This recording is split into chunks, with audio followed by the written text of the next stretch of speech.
Welcome back, everyone. So this is a video that's been a long time coming. I'm going to keep it simple and take it in easy strides.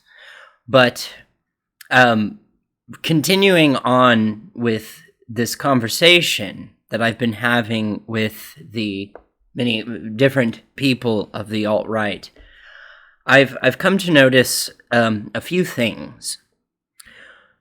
One, there is a version of the alt-right that almost exactly mimics that of a religious ideology.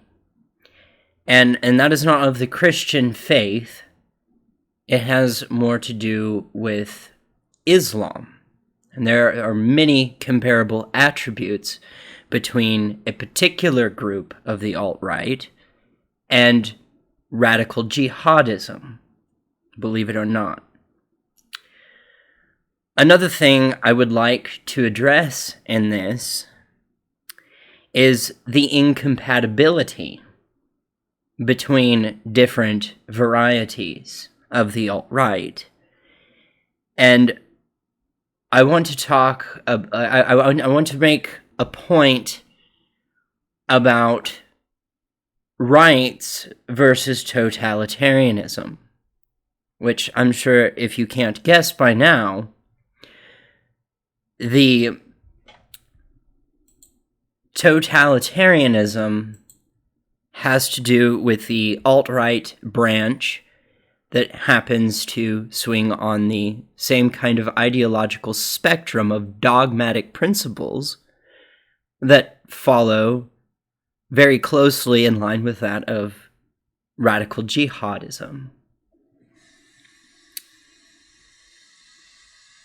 I will make a few prefaces about in regards to cultural Marxism, and that I think that some of this is kind of a call back to the rebirth of militant atheism. Because the atheists that we know, the prominent ones that we know, didn't really combat theism as much as they combated dogmatic principles. So they were seekers of truth and facts, not beliefs. And one of those things was cultural Marxism, in fact. But I do find some of this completely interesting. Before I begin in this, I would like to mention that in my research of Zog, I came across a particular article. And I will hopefully have a screenshot of this for you, but possibly not.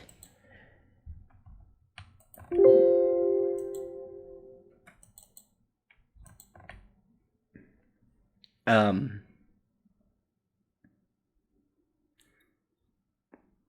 sorry, I may not have a screenshot, but I will leave the link in the description below so you can read it. This is from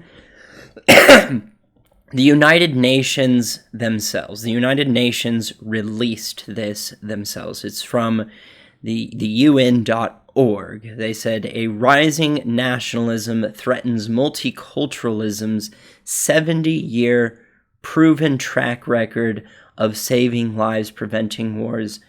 And this is from the Secretary General tells Security Council. And in this article, they kind of talk about how some of their actions have caused a rise in nationalism. And there is, there's not a problem with nationalism to an extent, but my country good, my country wrong, nationalism can be poisonous.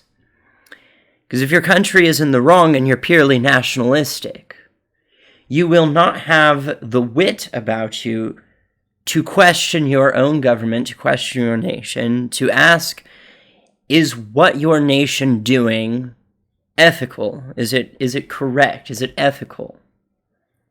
No, if you're purely sold on nationalism, you can't make that distinction. You won't be able to do it. For the greater good, for the greater wrong, you are sold to your nation no matter what. So pure nationalism, I would say, is dogmatic and can be completely tyrannical. Well, this is what we see with National Socialism, the fascist party that Adolf Hitler created. And I actually have a clip of Richard Dawkins talking about that. And I'll play that for you now.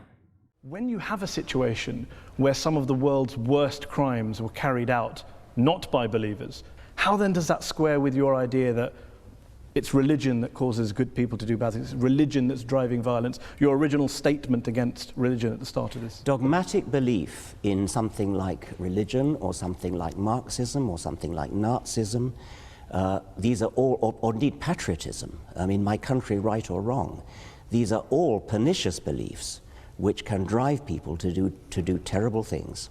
And in the Second World War, Hitlerism was driven by racism, by a sort of sub-Wagnerian pagan religion which Hitler revived. Stalin's atrocities were motivated by a dogmatic belief in Marxism. And atheism. Stalin happened to be an atheist, but he was never motivated The specifically. Soviet Union was not based on scientific rationalism, on the elimination of religion and God. Stalin persecuted the church. Stalin persecuted just about everybody. Are you saying that the Soviet Union, the leaders of the Soviet Union, were not driven by a hatred of religion and a belief that science and human progress and materialism was the way forward? They believed that materialism, science, human progress, those are kind of there was a Marxist slant on those words, and they were hideously misused. Mao Zedong, when he invaded Tibet, told the Dalai Lama that religion is poison. The subtext to the late Christopher Hitchens' book was religion poisons everything. Can you blame people of religion for saying, hold on, we've heard these ideas before, that religion poisons everything and it leads in one direction? It's an incidental fact that Mao Zedong and Stalin happened to be atheists. They Incidental, were not. it wasn't core to communism. I think it was not core to communism, no. So when Karl Marx was talking about religion being the opiate of the masses, that was just a throwaway line.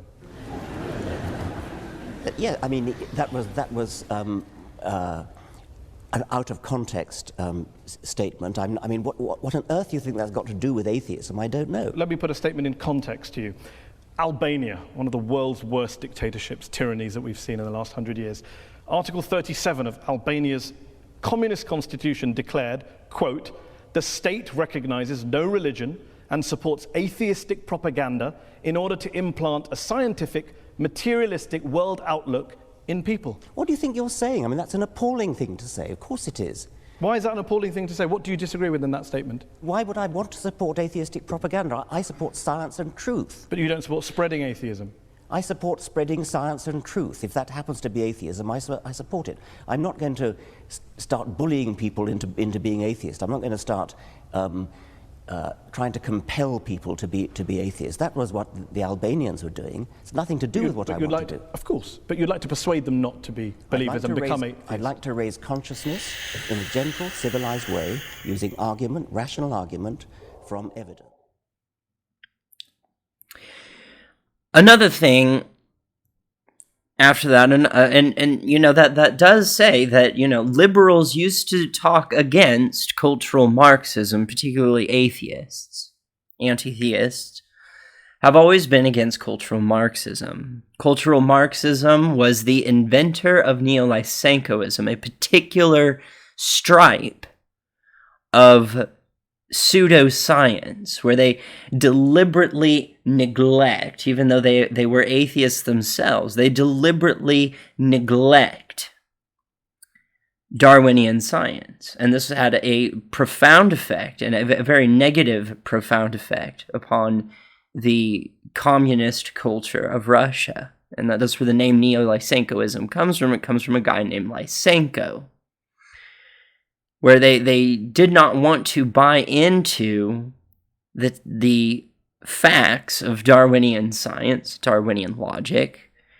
Life will compete for resources. They thought that life could compete, or did not have to compete, that it could exist communally, and that life will protect other life and it will share. Well, it turns out that wasn't the case, and it caused a great amount of harm to the Russian people.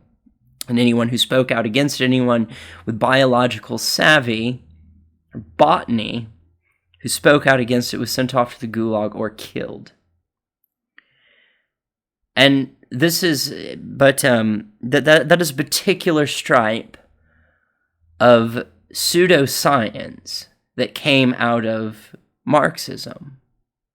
Well, the other part of it, the other part that I want to talk about is the particular strand of alt-right, the National Socialists, that resembles so closely to that of the radical extremist jihadists that interpret jihad as a global effort. The thing that comes to mind is total. And I would have quoted Christopher Hitchens, but instead I have a screenshot of that for you, or a clip of that right now. I recommend it very highly. With Professor Dermot McCulloch's History of Christianity. Marvelous work of scholarship and literature, written by a mainstream believer, extraordinarily broad and deep, in which he ponders one very important question, the only one I've got time for now. What happened to the word Christendom? Remember, there used to be such a term. It used to extend across the world, and the hope is that it would extend even further. And it was unironically used to mean those areas of human civilization, and areas yet to be civilized, of course, where the word of Jesus Christ reigned or would reign. And it's all gone. The word is never used except historically or sarcastically now. And McCulloch doesn't say it ended because of the Crusades, though he could. It didn't. Crusades didn't kill it. Not because of slavery, mandated by Christianity. That didn't kill it either. Nor the mass murder of colonial subjects in the yet-to-be Christianized world. That wasn't sufficient. It didn't really end, he said, till 1914, when all the Christian empires of the world, Austria-Hungary, Germany, France, Britain, France is a slight exception to this, but only a slight one, and Russia, all of them commanded by Christian emperors and calling upon their subjects as Christians, went to war with each other and very nearly destroyed the whole human civilization, and certainly reduced it to a point where we can't guess where we might be if it hadn't been for this extraordinary outbreak of barbarism. And out of that came the terrors of fascism and of Stalinism, of which it was the seedbed as well. I mention this partly because I want to maintain that there's no such thing as a religion of peace by definition. And second, to point out, and that its best historian has to admit something that if I was a Christian would make me humiliated. But because there was another empire involved in that war, the Ottoman Empire, which also came to an end, its other name was the Caliphate, the Muslim Caliphate. It went to war on the side of German and Austrian imperialism and Hungarian imperialism, and it lost not just the war, having proclaimed a worldwide jihad against Christianity, except for German and Austrian and Hungarian Christianity, which were its allies. And it didn't just lose the war, but by 1924 had been dissolved by the Turkish leadership, by Ataturk. It lost the Caliphate. And that's the only one That still has supporters. The other Christian and religious empires have all gone. But the caliphate still has fans, not just in the Muslim world, sometimes referred to by Muslims as the Dar al-Islam, the House of Islam, but also in what some Muslims call the Dar al-Harb, the House of War, the part of the world that isn't yet Muslim. There are caliphate clubs in London now and Berlin and elsewhere, quite important ones. And what I want to know is why that is and what we should think about it. Believers in this fantasy have, Laurie's spared me the need to say much of this, have committed extraordinary atrocities in Istanbul, in Madrid, in India, in the Philippines, in Indonesia, and of course in our own fair city. And the pretexts for it vary. They can be, the excuse for the mass murder can be that Australia has helped East Timor become independent from Indonesia. They can be that Newsweek has printed a false story about the desecration of a supposedly holy book. You never know what it's going to be next. But everyone knows to be careful about it, and everyone understands that the threat of violence that backs it is believable. And that's my opening position. Now you will say, I can hear it already being said, you may be saying it already to yourselves because the defense mechanisms kick in. And in any case, Laurie already said it for you. And I hope Professor Ramadan won't feel the need to say it again, but if he does, fair enough. You may say, that's not the real Islam. Those aren't real Muslims. Now, isn't that a fascinating objection? Is there anyone in this room, I exempt Professor Ramadan because it's his turn to speak next, is there anyone in this room who would care to arbitrate that question? Who is to say, where is the authority that defines who is a true son of the prophet or true interpreter of his work? Part of the problem to begin with, and it's part of the problem because it is a religion, is that it's perfectly true to say we don't know who the true Muslims are. How right that is, who does speak for it. Only the second problem with defining Islam as peaceful, only the second problem with defining it as peaceful has to do with the fact that it's highly fissile and highly schismatic, that there is a civil war going on within it, the religion of peace. As we speak, at least one civil war between the votaries of this religion of peace is already taking place, and some of it is exported outside that world into ours, very salient fact. The first reason, though, is this. Islam makes very large claims for itself. Very large claims indeed. It claims to be the last and final religion, the last and final revelation. When you see bumper stickers, everyone says you can't reduce major things to a bumper sticker. It's not my idea to have bumper stickers saying Islam is the solution. It's a well-known slogan actually of parties associated with the Muslim Brotherhood. They say Islam is the solution for everything. It takes care of all your life and the one to come. Sexuality, political economy, banking, diet, relations with other religions, everything. It's a total solution. What is creepy about the word total? I hope I don't have to tell an audience like this. It's the first 5 letters of the word totalitarian. It's absolute. It's absolute. It's all-inclusive. It's unanswerable. And oddly, for a religion that makes such large claims, notice another thing about Islam, it doesn't particularly like having these claims questioned or scrutinized.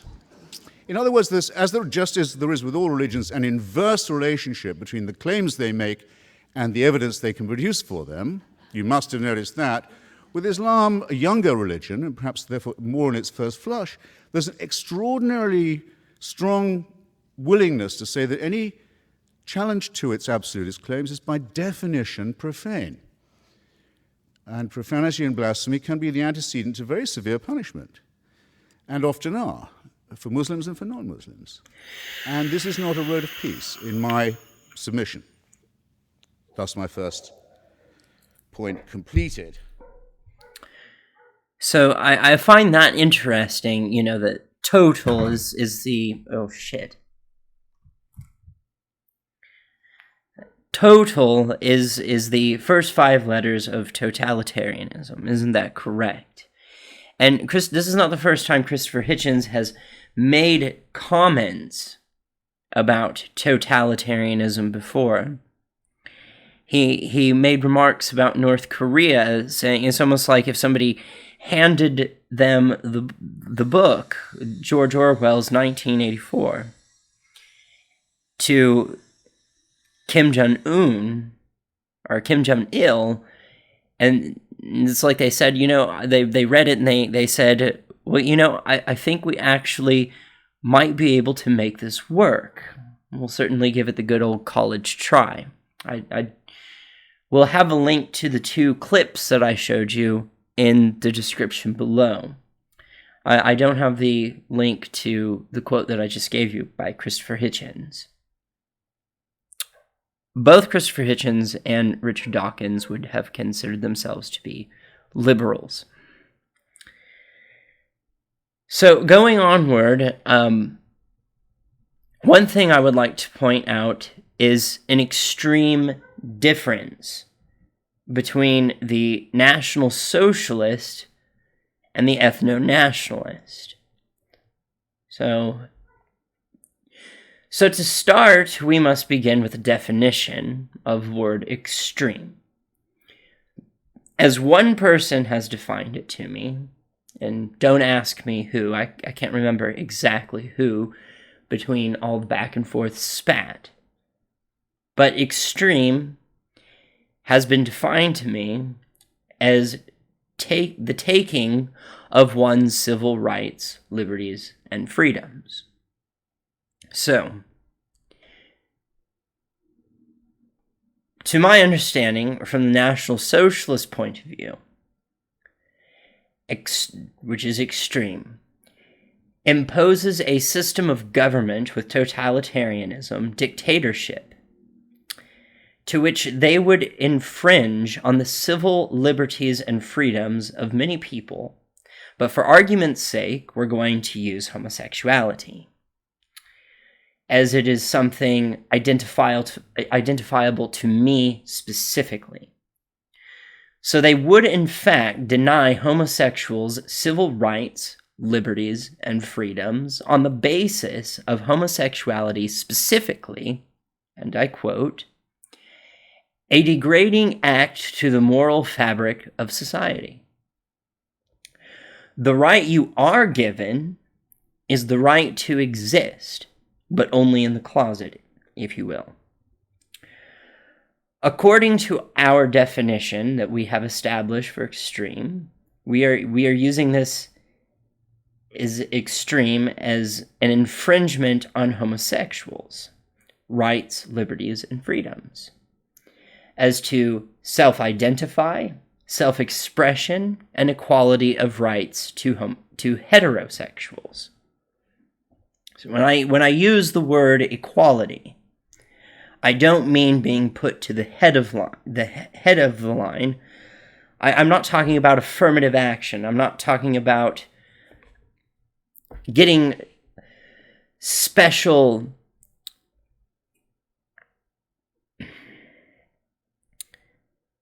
treatment. When I use the word equality, I am talking about being able to stand in the same line and not get put to the front of the line. So everybody, as long as you haven't been dehumanized, has the same rights, liberties, and freedoms as everyone else. So to decline homosexuals the rights, liberties, and freedoms that heterosexuals have is dehumanizing them. It is putting them below subpar level to the rest of the populace. And same with anything that you would do in the bracket of National Socialism under totalitarianism and dictatorship. This would, by the definition that we have been given, would be extreme. And then from my understanding of the ethno-nationalist stance is, and I quote, "We want to keep the Constitution the way it is. I'd respect your right as a homosexual and your right to express decadence whilst reserving the right to hate it. This is not extreme. And the manner of homosexuality and civil rights, liberties, and freedoms are kept. So, what is tolerable and what is offensive? On one hand, we are going to take your rights, liberties, and freedoms away, driving you back into the closet as you pose a threat to the moral fabric of society. On the other hand, we have mockery or language of, let's say, someone calling one a faggot. What makes you think anyone, given these circumstances, would rather live in the closet or as a subpar human, as a secondary class citizen, as opposed to simply being called a faggot or a derogatory word?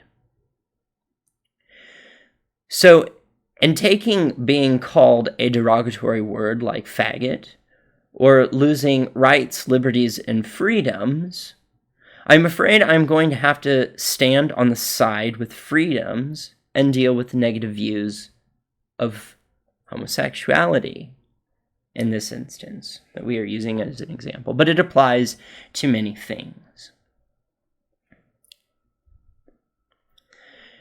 Now, there's a big problem here between an ethno-nationalist saying this and a national socialist saying what they had said. First of all, if you are patriotic and you are a nationalist to the United States, at least,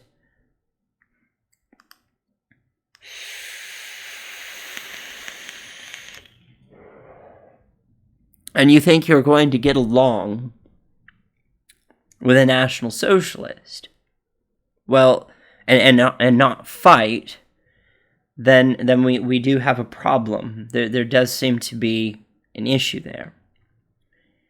And that is that the ethno-nationalist wants to preserve the Constitution and preserve basically the civil rights, liberties, and freedoms that it grants to us. Totalitarianism will not. And this is one thing that I find extremely interesting, is that the prime thing that you think is a big push against Western civilization, which would be Islam, and the thing that you're hyper-focusing on is the radical jihadist interpretation, the extremist, the fundamentalist Islamic interpretation, is in fact totalitarian. It wants total control, total domination over society. Well, I'm sorry to say to the ethno-nationalist, if the National Socialists got their way, I think there might be a fight. There was a reason the United States fought against fascism. There's a reason it fought against National Socialism. There's a reason it fought against communism, cultural Marxism. And that is because in this nation, in the United States, with the Constitution that we have, we value freedom above all else. We value freedom over totalitarianism. We value freedom over dictatorship. So, a lot of what the National Socialists want, well, for one, the National Socialists will engage in, not necessarily as they perceive it, honor killings, but it's essentially the same in practice.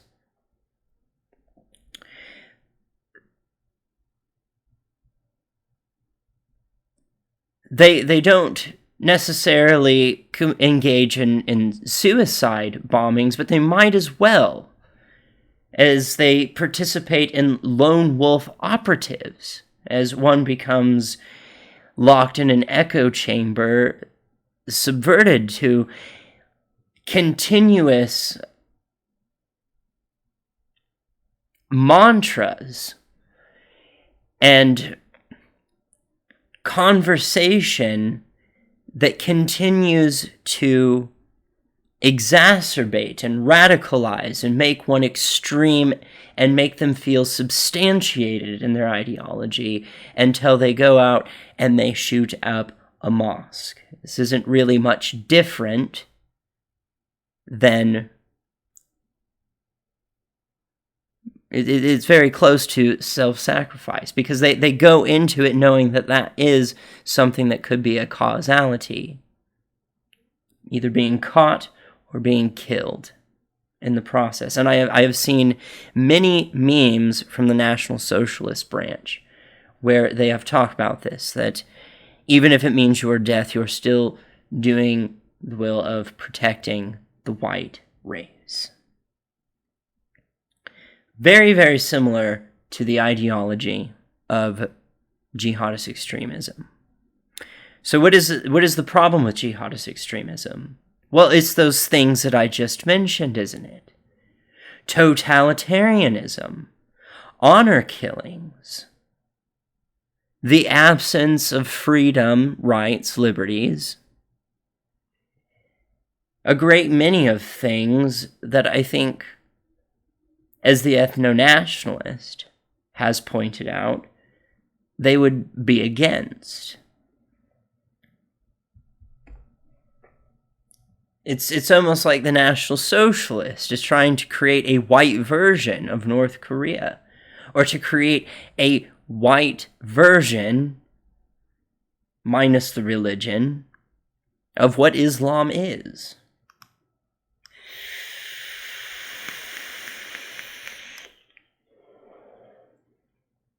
Make no mistake that in totalitarian governments, even cultural Marxism, even Islam, there is no freedom of speech.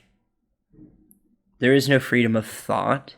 These things are suppressed, as they have been in the past, where there are living examples of this, when in practice these things happen almost inevitably.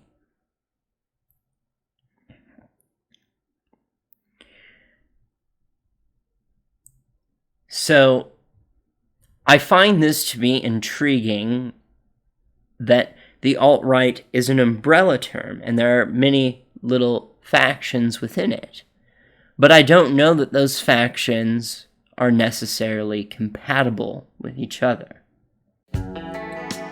I'd also like to point out the similarities between the National Socialists and radical jihadist Islam is the kind of idea of a blasphemer or a heretic. Is that if you come up with evidence that is counterintuitive to, or counteracts or argues against some of the conspiracy theories surrounding the ideology, then the automatic answer is, well, then you just don't know. You just don't know what you're talking about then. So it's created a cocoon bubble, just like many theologies have done, where to speak out against it or to try and disclaim it is sort of an act of heresy. And you couldn't have a valid point by pointing out that some of these things are conspiratorial. It's just that you just don't know. And under a National Socialist state, like if you were living under Hitler's empire, that would, to question that empire would result in your death. So very, very, very similar to Islam. But this will conclude this video. There will be 3 of them, to keep it from being too long, I've split it into 3 parts. So this will conclude this one, and I hope you're enjoying our little journey down this path and exploring these ideologies and the philosophy behind them. So with this one, I'm going to wrap it up and say like, share, subscribe, comment, hit the bell button on any channel you're subscribed to, and with that, I'm out.